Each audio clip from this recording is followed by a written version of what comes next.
This is the weekly news roundup on Tele 24. How can a country balance economic attractiveness with the protection of public revenue? To address this challenge, the Ministry of Budget earlier this week brought together private sector stakeholders and government agencies for a workshop focused on the rationalization of tax exemptions. The meeting provided an opportunity to present the 2024 tax expenditure report and to initiate discussions on improving the regulation and monitoring of tax incentives granted by the state. The objective is to ensure that these exemptions effectively support economic growth while safeguarding public finance and maximizing government revenue. Former Economy and Finance Minister Mamadi Camara returned before the court, before the CREF, Court for the Repression of Economic and Financial Offences on Monday, where he once again denied all allegations against him, including embezzlement of public funds, corruption, money laundering, and illicit enrichment. Appearing before the judges, Camara challenged each of the accusations levels against him, arguing that the case file contains numerous inconsistencies and errors. Following several hours of hearings and exchanges, the court adjourned the case until June 22 for the continuation of proceedings. Access to financing remains one of the biggest challenges facing Guinean businesses. In an effort to provide practical solutions to this issue, the Guinean capital hosted the 2026 Guinean Business Financing Week from June 8 to 10. The major event was officially launched on Tuesday in Conakry by the Minister of Commerce, Industry and Small and Medium-Sized Enterprises. Organized by the Industrial and SME Development Fund, the platform has brought together nearly 500 participants from several countries around a common objective, improving access to finance and fostering entrepreneurship in Guinea.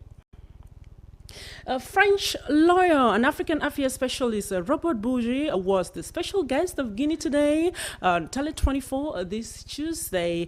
Following the program, the longtime observer of African politics shared his views on the current state of governance in Guinea. According to him, President Mamadi Doumbouya has achieved remarkable progress since taking office. He also addressed a criticism directed at the country's leadership, specifically responding to comments made by Alpha Condé, Francois Sudan, and Sheikh Yerim Sek. Conakry hosted the 39th annual conference of CREDAF, bringing together heads of Francophone tax administrations. The opening ceremony was held in the presence of the Prime Minister and several government ministers. Over 3 days, participants discussed risk management strategies for strengthening domestic revenue mobilization in times of crisis. Organized in collaboration with the Directorate General of Taxation, the meeting aims to enhance cooperation and promote the sharing of best practices in tax administration. Guinea was the center of discussions on June 9 during the 114th International Labour Conference in Geneva. Before representatives of the 187 member states, the International Labour Organization, the Guinean Minister of Labour, Employment and Social Protection presented the country's priorities in terms of employment, social dialogue, and worker protection. These priorities are part of a broader economic transformation agenda, particularly driven by the Simando 2040 project. The discussion took place in the context of economic change and reform efforts aimed at strengthening labor policies and inclusive growth.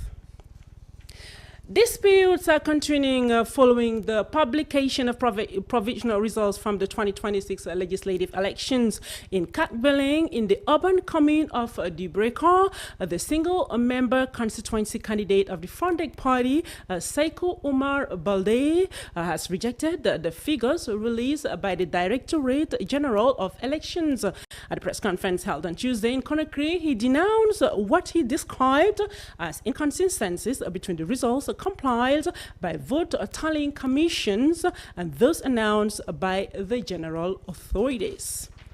A showcase has swept through the International Criminal Court following the immediate suspension of its prosecutor, Karim Khan, who is facing allegations of sexual assault. The decision was taken by the Bureau of the Assembly of States Parties while an investigation into the allegations is ongoing. Karim Khan, who strongly denies the accusations, had already temporarily stepped aside from his duties several months ago in order to prepare his defense. This unprecedented case has plunged the ICC into a new phase of institutional and political turbulence. The Jaka Kamara Foundation for Education has opened an opportunity for young Guinean creatives. 50 talents selected from more than 674 applicants benefited from an intensive 5-day training program focused on entrepreneurship in the creative industries. At the end of the training, 3 participants were selected as winners. Among them was Mariama Kaba, who was recognized for her commitment and entrepreneurial potential. The winners received a laptop computer as well as internet access to support the development of their creative projects. Now, justice again in this edition, a 10-year prison sentence along with a fine of 50 billion Guinea francs is what the prosecution at the Court for the Repression of Economic and Financial Offences requested on Wednesday against Oyi Gilavogi, stating that the alleged embezzlement of public funds attributed to him is sufficiently proven. The prosecution also requested an arrest warrant for the former Minister of Environment and Sustainable Development, Order Alpha Conde, who has been abroad for medical treatment since leaving the country. Finally, in response to the progression of cracks in Angotadi, the authorities held a technical meeting at the Ministry of Housing. Among the recommended measures are the preventive evacuation of most at-risk buildings, the establishment of security perimeters, and the temporary suspension of new construction in the affected areas. The authorities also announced the continuation of technical studies to better understand the causes of the phenomenon and identify sustainable solutions. This is all we have for you for this week's edition of the News Roundup on Tele 24. Stay tuned for the second part of your program, The Guest Room.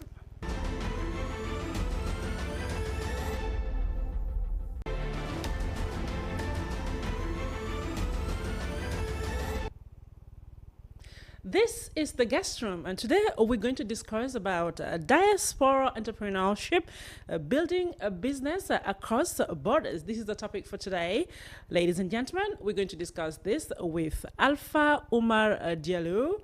Alpha Umar Diallo is a Guinean entrepreneur and business consultant based in Conakry. So what we do right now is to welcome him to the program. Mr. Diallo, welcome to our program. Thank you for having me. Okay, Mr. Diallo, can you just tell us more about you before we dive into the program, into the topic, sorry? Absolutely. My name is Alpha Umar Diallo. I'm the manager of Beyond Limit Services. Okay. It's a company specialized in FMCG distribution product in Conakry. We also do business development research, market research, and we help small businesses to scale their business and to get structured. Oh, okay. So, Mr. Diallo, today we're discussing about diaspora entrepreneurship, building businesses across borders. You are a consultant based in Conakry. What does this topic tell you? Actually, I just want to start with my own story and then dive into what you just asked me. Okay. I had the idea when I came back from Ghana. I spent 5 years in Ghana. When I came back, I realized in Guinea, people are not really focused on the quality of the services. Some of them are, but I felt that we needed to have some improvement. That was in 2021, and then I created my company, and ever since, we've been doing some good job. About the question you asked me, diaspora coming back home and investing, I think is a good thing. And if you find researches actually in Africa, most of the finances that people use here coming from abroad. So I think when you go abroad, you stay and you spend some time, you got knowledge and finances and connection. It's very good to come back home and invest, because here we have a lot of opportunities. The field is almost virgin as you might say. Okay. So coming back here, you can scale faster if you actually start in Europe or USA, because over there the competition is very strong. Okay. But here, the field, you might have actually an edge because of the knowledge that you have, the experiences that you have abroad, and the connection that you have. So coming back here actually is a very good thing for people and invest. Okay, so Mr. Diallo, let's talk about obstacles. What are the main obstacles diaspora entrepreneurs face when they want to invest back home? Actually, we have two type of obstacles. The one is coming from the field here, and the other one is coming from the mind of the diaspora living abroad. Once you stay a long time outside and you watch TV and you see images and situation, you get afraid if you don't come back more often. So psychologically you are blocked. So you're thinking, okay, I've been outside for much time, I don't have a lot of people that I trust in Guinea or somewhere else. How would I go and invest? So you get actually blocked psychologically, and if you are not strong enough, you hesitate and you actually don't move forward and invest. The other side is the local difficulties that you might face. Here, actually finding some good people that you can trust, if you don't have experience with them, is very hard.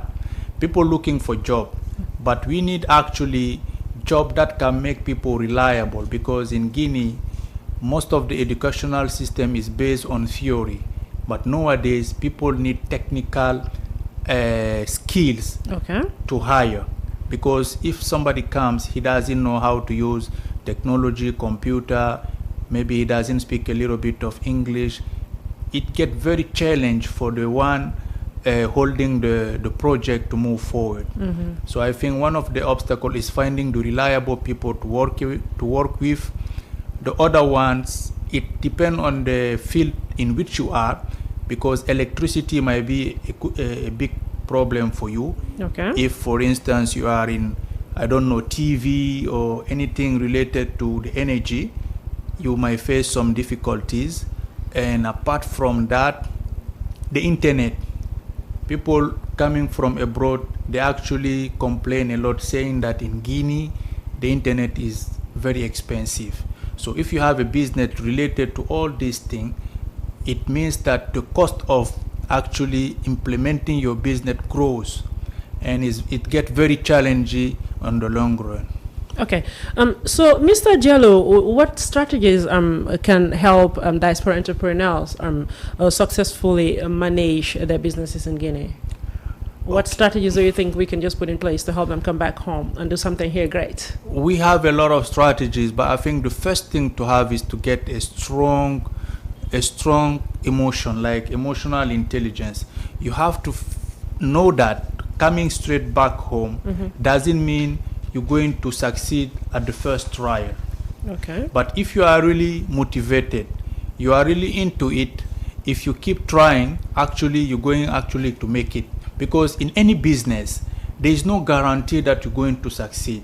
You have a good business plan, a good market research, a good competition analysis, and the field tells you something otherwise that you have on paper. So being an entrepreneur, you have to be very strong.